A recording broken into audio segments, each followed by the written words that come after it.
Seperti waktu Pilpres 2019, Pak Prabowo menandatangani Fakta Integritas 17 poin, tidak ada satupun untuk Habib Rizik dan untuk kita. Ya, saya pikir PA212 itu kan boleh dikatakan motor penggerak masanya Prabowo dengan GNPF dan PAA dan FPI. Apakah PA212 itu dibayar? Apakah ada kontraknya? Atau direkrut? Nggak ada, sukarela.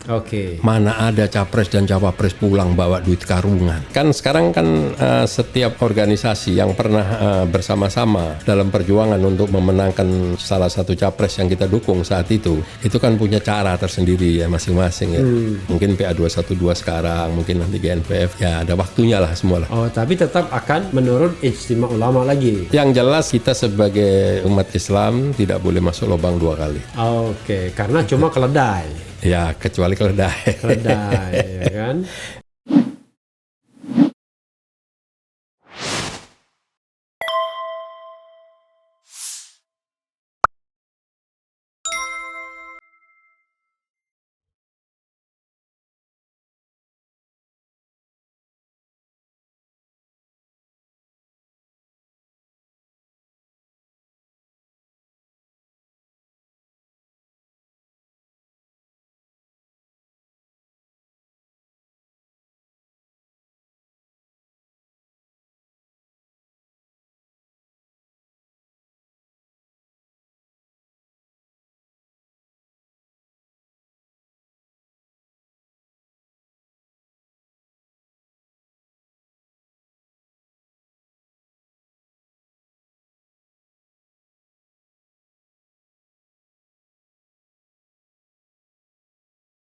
GNPF ulama tentu nggak bisa dong dilepaskan dari agenda politik nasional. Misalnya Pilpres atau Pemilu 2024. Nanti perahu GNPF kemana? Kalau sampai hari ini kita tidak pernah punya pemikiran atau akan kemana. Kalau seandainya kita ini seperti di 2019, itu kan bukan hanya karena kita ini sebagai murni pendukung, tidak sebenarnya. Kita hanya ingin pergantian kepemimpinan. Karena pengalaman di periode yang pertama kita merasa ada kekurangan-kekurangan yang tidak ada perubahannya sama sekali. Oh, jadi waktu itu ABJ ya? Ya. Asal bukan Jokowi. Kita tidak stigma begitu, tapi dalam arti kata kita butuh ada perubahan kepemimpinan. Nah, siapapun kepemimpinannya silakan. Perubahan yang baik ya. Perubahan menuju ke arah yang baik. Gitu loh. Karena hijrah karena ini sebuah negara besar, ya kan, negara dengan hasil bumi, hasil alam yang mestinya kaya raya, mestinya nggak berutang negara ini. Jadi kalau 2024 kan sudah pasti akan terjadi perubahan kepemimpinan. Kalau tidak ada 3 periode atau perpanjangan masa jabatan. Tapi katakan let's say asumsinya adalah akan ada perubahan kepemimpinan. Lalu arah perahu GNPF ulama kemana nanti? Ya, kalau seandainya kita harus masuk ke wilayah politik, kita harus mendukung, itu ya kita harus punya kriteria tersendiri. Siapa yang layak kita dukung? Ya kan, komitmennya apa? Bukan dengan GNPF. Seperti waktu Pilpres 2019, Pak Prabowo menandatangani Fakta Integritas 17 poin, tidak ada satupun untuk Habib Rizik dan untuk kita. Hanya poin ke-17. Poin ke-17? Memulangkan Habib Rizik, itu saja. Ke-17. Lainnya semua untuk agama dan negara dan bangsa. Asumsinya kalau jadi presiden kan? Kalau jadi presiden. Jadi kalau Menhan nggak perlu pulang? Enggak, karena kan masih jadi pembantu. Iya, Iya. Jadi kalau Menhan ya sudahlah, apa boleh buat kan? Iya. Tapi masalahnya, ini ada 2 hal yang ingin saya garis bawahi, Ustaz. Pertama, berkali-kali saya mendengar pernyataan dari PA212 tidak akan menjagokan lagi Prabowo. Itu berkali-kali tuh saya dengar. Bahkan saya ungkapkan juga di YouTube saya, ya kan? Nah, itu yang pertama. Nah, yang pertama diklarifikasi dulu. Memang sudah pasti nggak Pak Prabowo lagi. Ya, saya pikir PA212 itu kan boleh dikatakan motor penggerak masanya Prabowo. Di antaranya ya kan. Dengan GNPF dan PAA dan FPI. Apakah PA212 itu dibayar? Apakah ada kontraknya? Atau direkrut? Nggak ada, sukarela. Mana ada capres dan cawapres pulang bawa duit karungan. Coba, walaupun itu istilahnya duit 2.000, 5.000, 10, 100.000. Gimana sumbangan cara? Sumbangan umat. Bagaimana meminta maaf dan mengembalikannya? Timbul tenggelam. Bersama meja. Bersama meja yang digebrak maksudnya. Timbul tenggelam. Jadi saya pikir wajar lah kalau PA212 menyatakan itu ya. Jadi GNPF Ulama tidak against itu. Pokoknya ya itu haknya PA212 gitu ya. Kan sekarang kan setiap organisasi yang pernah bersama-sama dalam perjuangan untuk memenangkan salah satu capres yang kita dukung saat itu kan punya cara tersendiri ya masing-masing ya. Ya mungkin PA212 sekarang, mungkin nanti GNPF ya ada waktunya lah semua lah. Oh, tapi tetap akan menurut ijtima ulama lagi. Yang jelas kita sebagai umat Islam tidak boleh masuk lubang 2 kali. Oke, karena cuma keledai. Ya, kecuali keledai. Keledai, ya kan? Iya. Ini 2 kali atau 3 kali? 3 kali barangkali ya.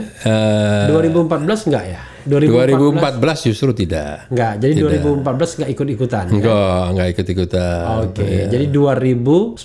Okay. Ya. 2024 tidak mau jadi keledai. Tidak mau meniru cara keledai sampai masuk ke lubang yang sama 2 kali. Yang sama loh ya. Oke. Nah, pertanyaannya adalah, saya juga tanyakan dalam beberapa kesempatan sekarang, mau seminar, mau apapun. Saya khawatir dengan adanya permufakatan jahat demokrasi. Istilah saya permufakatan jahat demokrasi. Yaitu pesta di antara partai-partai pendukung istana saja. Apalagi PAN sudah direkrut, ya kan? Dengan PAN direkrut, maka partai di luar istana tidak mencapai 20% lagi.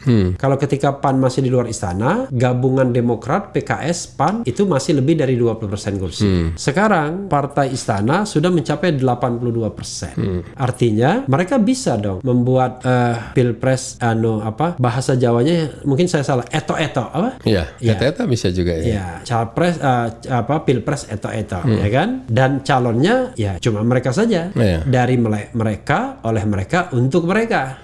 Dan siapapun yang menang, maka 7 parpol itu yang akan berkuasa. Jadi pembagiannya tergantung paket mana yang dipilih. Kira-kira kan begitu. Betul. Bagaimana sikap GNPF kalau terjadi seperti ini? Kan nggak ada gunanya. Mau ijtima, mau apa? Kan semua calon sudah disetir dari barangkali ya oligarki politik atau oligarki ekonomi. Ya kalau bagi kami ya paling tidak kan saya juga paham sedikit lah tentang politik ya. Nggak buta-buta banget lah ya. Siapa bilang buta? Ini dari tadi politik semua. Iya benar. Saya pikir terlalu dini kalau harus menyikapi sekarang karena kan ini bagi saya ini bukan menguntungkan bagi presiden, merugikan. Kenapa merugikan? Iya, merugikan. Jadi dengan adanya bergabungnya partai yang tadinya di luar, akhirnya keluarlah sebuah pertanyaan-pertanyaan sampai yang dipertanyakan oleh Prof.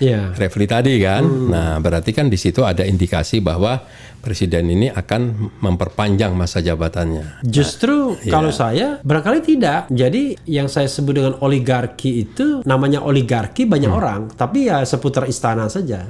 Dan oligarki itu oligarki politik dan oligarki bisnis. Kalau oligarki politik kita sudah tahu lah, yaitu ketua-ketua umum 7 parpol tersebut plus tentu presidennya kan. Nah, di tangan ke-8 orang itu saja penentuan capres cawapres itu ditentukan kan. Jadi mereka tinggal membuat 2 paket atau maksimal 3 paket di antara mereka dan berkompetisi eto-eto. Kira-kira bisa begitu kan? Kalau ada pemilu. Kalau itu pemilu ada pemilu kan? Justru skenario pemilu ini skenario yang paling ringan karena tidak akan ada penolakan massa kan? Tapi kalau skenario tanpa pemilu itu malah lebih berat. Jadi Pak Jokowi tetap mengakhiri masa jabatannya di 2024, tidak 3 periode, tetapi oligarkinya tetap remains. Karena siapapun yang terpilih, maka ya bagi-bagi di antara oligarki itu saja. Sehingga kalau mereka tidak mau keluar uang banyak, ya sudah, eto-eto aja. Kira-kira begitu. Atau siapapun yang menang. Bisa. Atau kalau mereka serius juga di antara mereka juga. Bisa. Gitu. Jadi dari partainya dan dari parlemennya lebih enak, nggak terlalu ada biaya baru dan lain sebagainya, ya kan? Barangkali yang ekstra keras cuma pileknya. Karena pileknya kan nggak bisa disetir. Betul. Karena pileknya partai non istana kan ikut. Siapa tahu tiba-tiba malah juara kan? Betul. Tapi kalau pilpresnya partai non istana cuman gigit jari, nggak diajak kan? Apalagi ada pernyataan dari salah satu sekjen partai besar, kami tidak akan melibatkan partai A dan partai B katanya. Kalau partai A ideologinya berbeda, kalau partai B nggak cocok. Kira-kira begitu ya kan?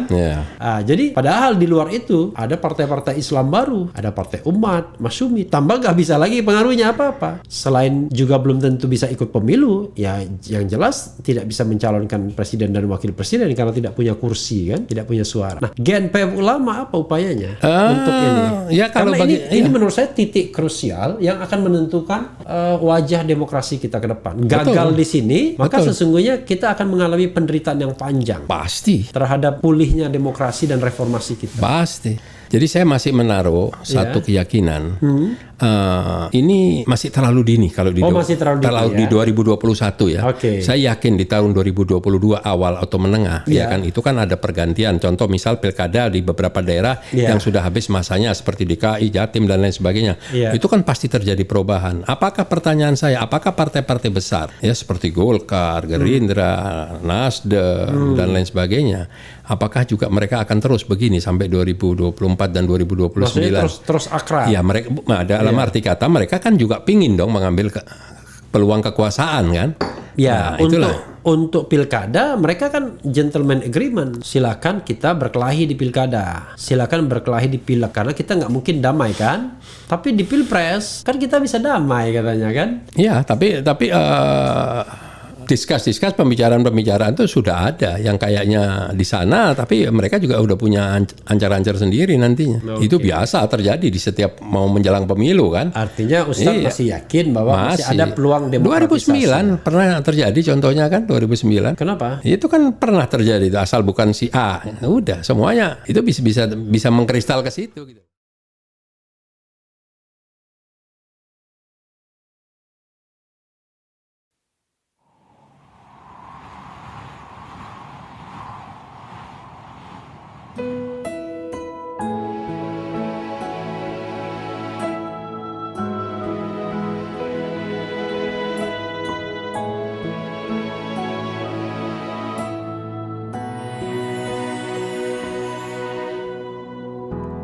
Ketika matahari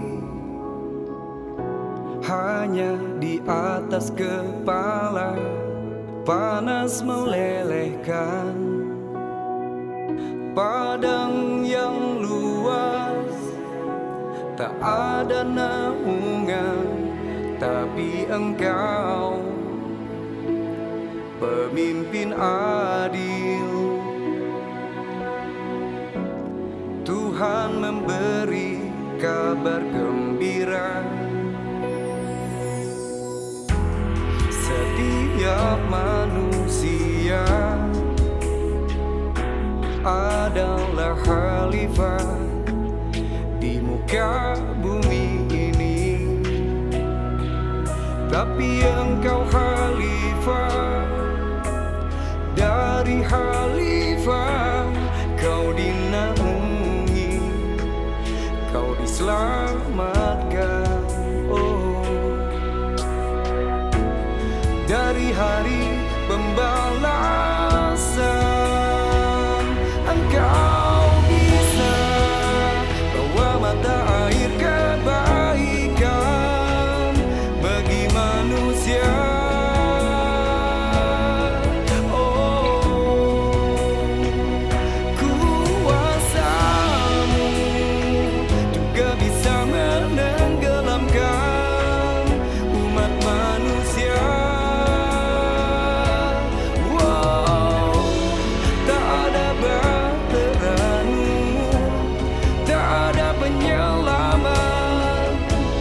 Maka adillah Kau